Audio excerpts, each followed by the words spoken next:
Donor-advised funds continue to be a strong trend in the philanthropic sector. A new research study from the Indiana University Lilly Family School of Philanthropy provides us with the latest information on DAFs and what you need to know to fundraise effectively. Hi, I'm Bill Stanczykiewicz. This is the first day from the Fundraising School, and I'm joined today by my colleague Sasha Zarins. Sasha serves as the project manager within the research team at the Indiana University Lilly Family School of Philanthropy, and she led our colleagues in this important research effort. Sasha, thanks so much for being with us. And what have you and your colleagues found about donor-advised funds? Thank you, Bill. So we did a study recently that looked at donor-advised funds from three different angles. We were interested in nonprofit organizations' perceptions of donor-advised funds, the processes nonprofit organizations use to accept, track, and acknowledge gifts from donor-advised funds. And then the third looks at recommendations and best practices for nonprofit organizations and sponsoring organizations to better improve the experience of accepting gifts from donor-advised funds. And what were some of those perceptions amongst the nonprofits who you surveyed? Yeah, so some of them are things you've probably heard before. So nonprofits did express some concern about donor-advised funds interrupting their ability to build their relationships with their donors. But there were also a lot of positive perceptions. So one thing that organizations were really excited about was the ability to connect with high net worth donors, and also the ability to receive larger gifts.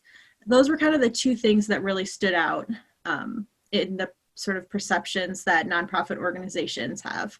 One thing we did find, which I think leads to some of the recommendations that we talk about later, is that having more experience with donor-advised funds, so having received a gift in the past from a donor-advised fund in the past 3 years, is actually alleviates a lot of the concerns that organizations have about gifts from donor-advised funds. So I mentioned, the donor contact and gift size and reaching high net worth donors, but we actually asked organizations about quite a few different topics. And just sort of across the board, we saw that having more experience just sort of alleviated their concerns and allowed organizations to be more more encouraged about donor advised funds and the opportunities that they offer for nonprofit organizations. Yeah, that concern you mentioned about, maybe not being able to connect with the donor because a donor advised fund, that donor can remain anonymous. And so we get the check from the organization that holds the DAF, and we may not know the individual that sent that along. But it sounds like as fundraisers spend more time fundraising with people who have donor advised funds, Sasha, it sounds like what you're saying, the fundraisers are getting more comfortable with interacting with donors who have this resource. Yeah, so while most organizations had received at least one anonymous gift, the number or percentage of overall gifts that come in as anonymous is actually pretty low. We didn't get that number exactly, but from other reports we've seen that it's generally pretty low. Fundraisers who have worked with gifts from donor advised funds are learning how to talk to their donors about and that's sort of the key takeaway for nonprofit organizations that we came up with from this study, is that just talking to your donors and talking to your staff, it helps a lot. I mean, it seems really simple, I know, but it actually helps more than you would expect. And so they're learning how to talk to their donors, and then donors are learning, oh, I should notify organization X that I'm going to be giving my gift this year from a donor advised fund. So then the fundraiser knows to expect that gift, and they recognize it when it comes in, even though the check comes from the sponsoring organization. And then they can track and properly acknowledge that gift. And so different fundraisers, one of the things that came up so just to back up a second, there were actually two parts to the study. We did a survey. We also interviewed 6 organizations with in-depth qualitative interviews. And so one of the things that came up in those interviews was the different processes that fundraisers have sort of come up with on their own to make this process work for them. The field overall is still kind of coming up with best practices for how to track and accept gifts from donor advised funds. And so that's sort of one of the recommendations that we have out of this study.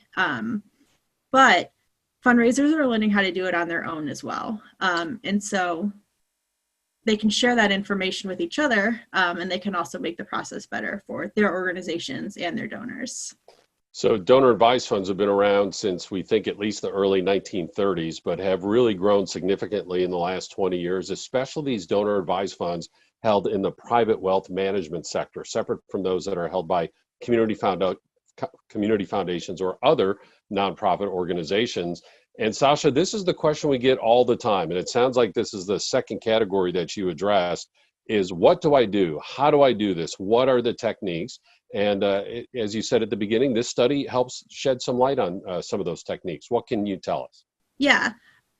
So one of the things that that we found was that just having a process in place, no matter what that process is, helps a lot.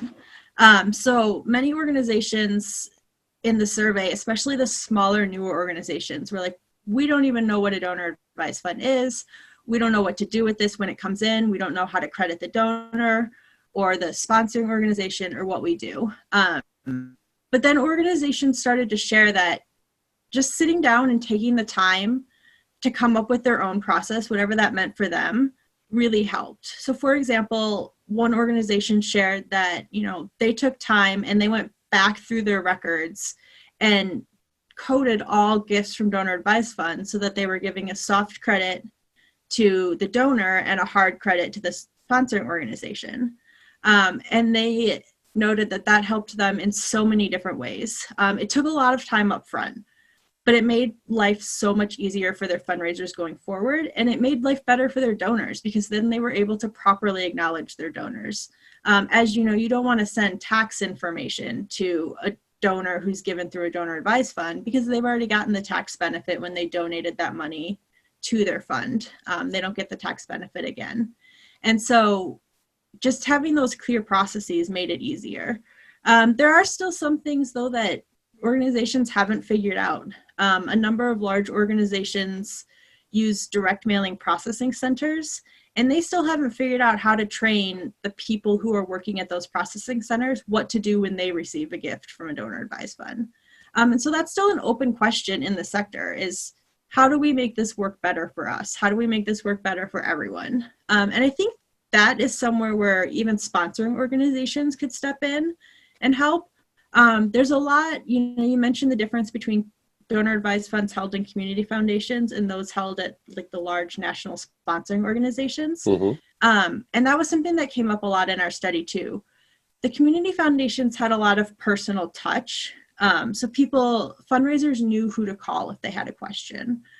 For example, here in Central Indiana, they knew who to call at CICF, the Central Indiana Community Foundation.